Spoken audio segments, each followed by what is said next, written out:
اسلام شروع کہاں سے ہوتا ہے اور ختم کہاں پر ہوتا ہے؟ اس پر اللہ تعالیٰ کا ارشاد ہے، ان الدین عند اللہ الاسلام، یعنی اب اسلام ہی چلے گا دنیا اور آخرت میں کامیابی کے لیے۔ اب سوال یہ آتا ہے کہ آخر اسلام کیا ہے؟ اس کے لیے ہم رسول اللہ صلی اللہ علیہ وسلم سے ہی پوچھ لیتے ہیں۔ ایک دفعہ کا ذکر ہے کہ نبی پاک صلی اللہ علیہ وسلم بیٹھے ہوئے تھے کہ جبرائیل امین انسان کی شکل میں آپ کے پاس آئے اور سوال کیا، یا رسول اللہ من اسلام، اسلام کیا ہے؟ تو آپ صلی اللہ علیہ وسلم نے 5 چیزیں بیان فرمائی۔ پہلی فرمایا لا الہ الا اللہ محمد الرسول اللہ کی گواہی دینا، دوسرا نماز پڑھنا، تیسرا زکوٰۃ ادا کرنا، چوتھا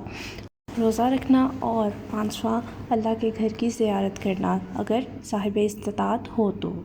حج اور زکوٰۃ سب مسلمانوں پر فرض نہیں کی گئی، صرف ان مسلمانوں کے لیے لازم کی گئی جو ادا کر سکتے ہوں، جبکہ روزہ، نماز اور ایمان یہ 3 ایسی چیزیں ہیں جو ہر مسلمان پر لازم ہیں، چاہے وہ غریب ہو، امیر ہو یا کسی بھی طبقے سے تعلق رکھتا ہو۔ ایمان کا ہونا 24 گھنٹے ہر مسلمان پر فرض ہے، جبکہ زکوٰۃ پورے سال میں ایک دفعہ ادا کرنے کا حکم ہے، اور روزہ سال میں صرف 1 مہینہ فرض ہے، اور اس میں سے بھی اگر کوئی شخص بیمار ہے تو اس کے لیے بھی رعایت دی گئی ہے۔ حج کے لیے پیسہ اور صحت دونوں کا ہونا لازم ہے، اگر مالدار ہے لیکن صحت نہیں ہے تو تب بھی اللہ کی طرف سے رعایت ہے، اور اگر صحت ہے لیکن پیسہ نہیں ہے تو پھر بھی آپ کے لیے رعایت دی گئی ہے۔ یہ تو تھی اسلام کی ابتدا، لیکن اگر دیکھیں انتہائے اسلام کیا ہے تو اسی بات کو ہم اس واقعے سے دیکھتے ہیں۔ جب نبی پاک صلی اللہ علیہ وسلم سے ایک شخص نے پوچھا، یا رسول اللہ من اسلام، لیکن اب پہلے جواب کی نسبت آپ صلی اللہ علیہ وسلم کا جواب مختلف تھا، کیونکہ یہ سوال خطبہ حجۃ الوداع کے موقع پر کیا گیا۔ تو اب آپ صلی اللہ علیہ وسلم نے فرمایا، اسلام ہے میرے عزیزوں میٹھا بول بولنا اور دوسرے کو کھانا کھلانا۔ ماشاء اللہ، سبحان اللہ، کیا ہی خوبصورت تعریف بیان کی گئی ہے اسلام کی۔ میٹھا بول اور کھانا کھلانا، یعنی اگر کوئی شخص غریب ہے اور کسی کو کھانا نہیں کھلا سکتا تو اللہ تعالیٰ نے اسے زبان تو دی ہے، وہ دوسرے سے میٹھا بول تو بول ہی سکتا ہے۔ دوسرے لوگوں کی کرواہٹوں کو اپنے اندر سمیٹ لینا اور اپنی زبان میں مٹھاس قائم کرنا، دوسروں سے اچھے رویے سے بات کرنا، نہ کہ گلے شکوے کرنا، لعن طعن کرنا، گالیاں، تہمتیں، الزام، کسی کو بے انتہا بے عزت کرنا، دل کا بات سے کسی کو بلانا، ایسا شخص اسلام سے بہت دور ہے، وہ اسلام سے ناواقف ہے۔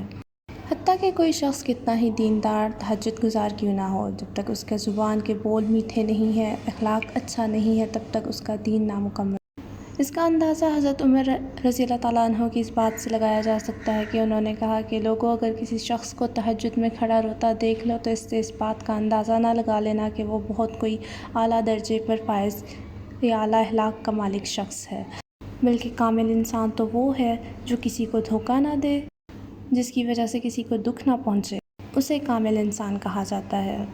ہمارا معاشرہ ایک ایسا معاشرہ ہے جہاں پر عبادات کو تو بہت توجہ دی جاتی ہے، لیکن اخلاق اور اخلاقیات ان پر کوئی توجہ قائم نہیں کی جاتی۔ لوگ لمبے لمبے نوافل، ہر سال حج، عمرے اور بہت سے فرائض انجام تو دیتے ہیں، جو کہ بہت اچھی بات بھی ہے، اللہ تعالیٰ کے پسندیدہ اعمال میں ہے، اور اللہ تعالیٰ کو بہت محبوب بھی ہیں،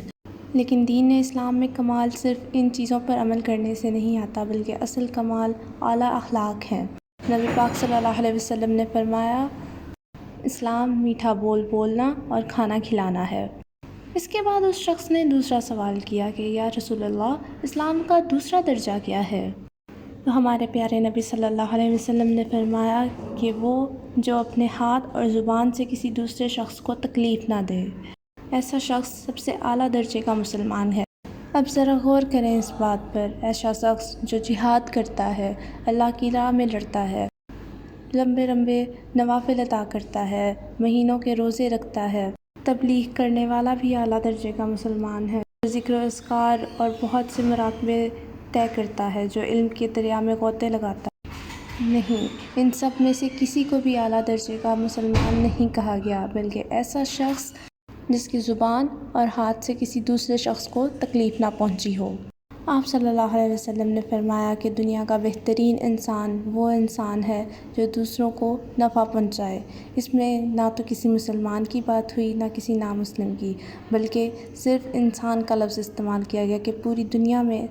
بہترین انسان وہ ہے جس سے کسی دوسرے کو نقصان نہ پہنچے۔ اللہ تعالیٰ سے دعا ہے کہ اللہ تعالیٰ ہم سب کو دین اسلام کی راہ پر چلنے کی توفیق عطا فرمائے اور ہمیں دین اسلام کے راستے پر عمل پیرا ہونے کی بھی توفیق عطا فرمائے، آمین یا رب العالمین۔ دعاؤں میں یاد رکھیے گا اور روزی جان چینل دیکھتے رہیے اور لائک اور سبسکرائب ضرور کیجیے۔ اللہ حافظ۔